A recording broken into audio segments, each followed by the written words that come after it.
You want to get into Israel and the number?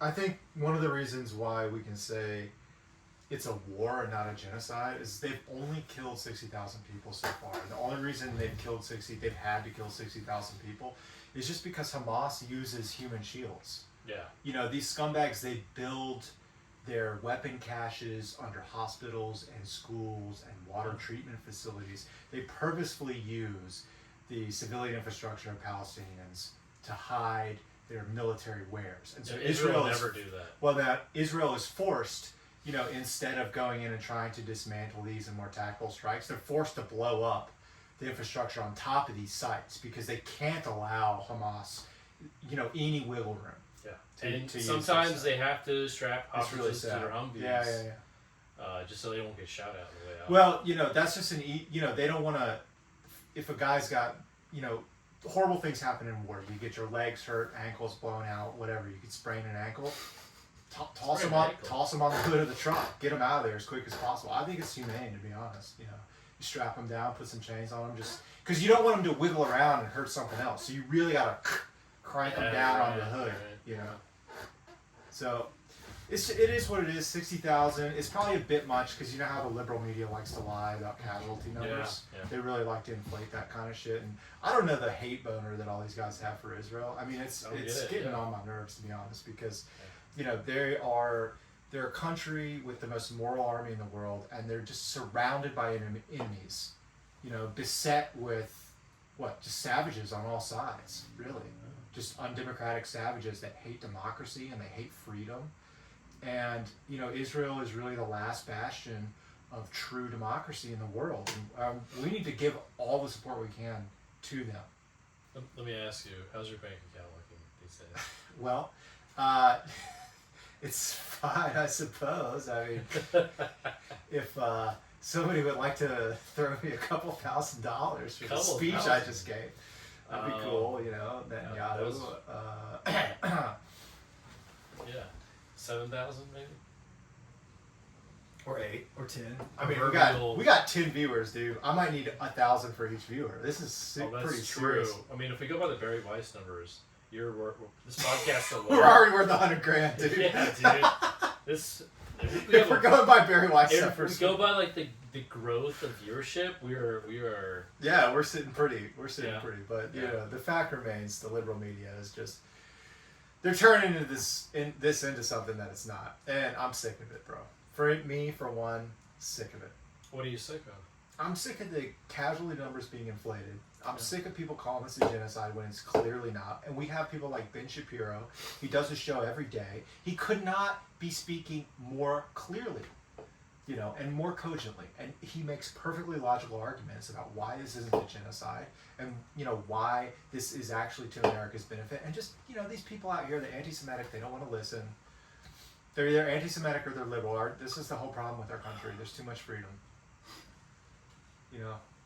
Too much freedom for liberals. Too much freedom for people to think bullshit. And we really need to crack down on that. And to your point about Barry Weiss, she's 100% correct. We really need to start censoring some of these more radical thoughts. Just completely out of the cultural zeitgeist because they do nothing but cause trouble. And she is one of the most beautiful women ever to exist. Well, I don't know if you've seen that Zoom thing that was clearly fake. Yeah. And unfortunately, you know, she is a lesbian. But we won't hold that necessarily against her because we, you know, even though we understand that's not in the Bible, we're tolerant people, and so. Oh, is she actually a lesbian? I think so. I didn't know. Yeah, she's a lesbian Zionist, liberal arts degree holding fascist. I think it's fair to call her a fascist, right? I don't know. You tell me.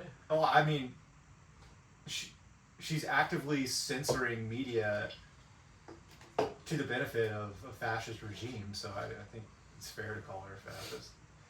Do you think it'd be fair if it would be okay for the government to blow us up right now because there's an X-Acto knife right there? You think they're going to drone us, bro?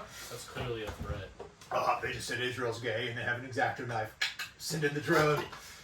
Dude, Palestinians literally get killed for less than that. I mean, seriously. He had an X-Acto knife and he had modeling glue. He was making a bomb. Kill him. You know, he's trying to build some Warhammer I was figurine. waiting to see how long it would take for your $7,000 preview to end. Oh, well, I'm not saying that's wrong now because, you know, you never know what an X-Acto knife can do in the hands of a Palestinian.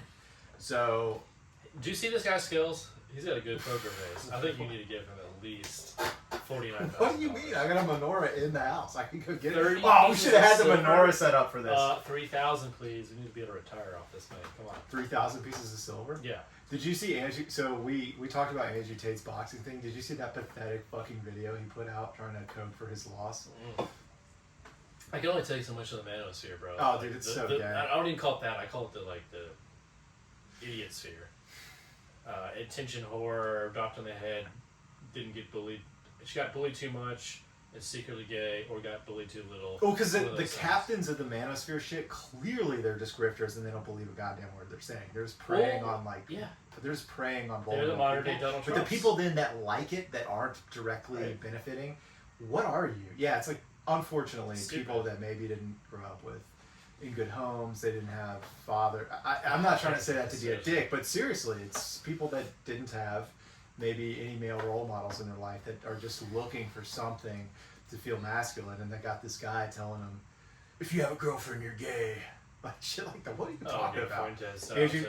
Dick Fuentes has said that. Andrew Tate has said that. Yeah, it makes no sense. Okay, yeah, if you fuck women, you're gay. Yeah, that makes sense. Thank you. Dick Fuentes is a vaginal virgin, bro. He is Anal a gay virgin. man, is he not? Anal virgin, I don't know. I think he's a gay man. I think he and Destiny have had homosexual intimacy together. Did he give up his anal virginity? If I had to guess, I'd say that probably Destiny was the bottom in that relationship. think so? Yeah, I think Destiny gets I think pounded they are a out. switch. I think Nick is definitely kind of a twink too. Yeah, he's like a little guy, little high energy guy. Yeah, he could just stuff his he's face not down in full the twink pillow mode. and Obviously, take it. doesn't look like an elf woman as a man, but or wherever that is. But Destiny is just such a low energy lump of dog shit that I just feel like Nick is pounding it out, bro. I think Destiny is just. Are you kidding me with that bobblehead jaw movement? Like he's stroking, bro. I think Nick's pounding it ADHD. Nick, hit us up. Tell us the truth. No, please don't. Actually, we don't want. Look at that. All right. Well, this podcast is definitely brought to you by Israel. Jesus Christ, bro. What do you think they do in the prisons, bro? That I is think true. Epstein They was love anal rape, and that's another thing they love over Yeah. there that our pod is on board with. Sodomy is anal cool, sodomy. right? Yeah. Yeah, we're cool. We like killing people for owning X-Acto knives and throwing rocks, and we also like anal sodomy in prisons. Oh Jesus! Just to be clear, that's all him. He likes anal sodomy in prisons. I draw the line right there. Look, I All the think other stuff, oh fine. I think a country has a right to defend itself in any way possible, and that is just a manifestation of defense. Raping prisoners. Well, God that said Adam haven't and Eve, not Adam formally and Steve, been charged. So no buttholes. Yeah, but they're not in an intimate relationship. It's just an expression of dominance, which is an extension of self-defense, of course. The Israeli if it's for people are self-defense, I was gonna say, well, it doesn't matter. It's just a no, they're just defending themselves by raping these uncharged prisoners in the ass while they're detained. It's self-defense, because if they didn't do it, they wouldn't be able to properly express their dominance over these people, and then they would only incur more violence upon themselves because they wouldn't be seen as strong. So they have to rape them in the ass. No, they have to, bro. And I don't see why this is being so judged by the Western media, because we don't understand. We're not surrounded by enemies in the same way that Israel is. We just don't understand. It's too complicated for the American brain to really get. Complicated. It's too complicated. So we need to go along with it, keep our heads down, say yes sir, Shabbat Shalom, thank you. That's basically What's it. Shabbat mean? I don't know. I'll speak Hebrew.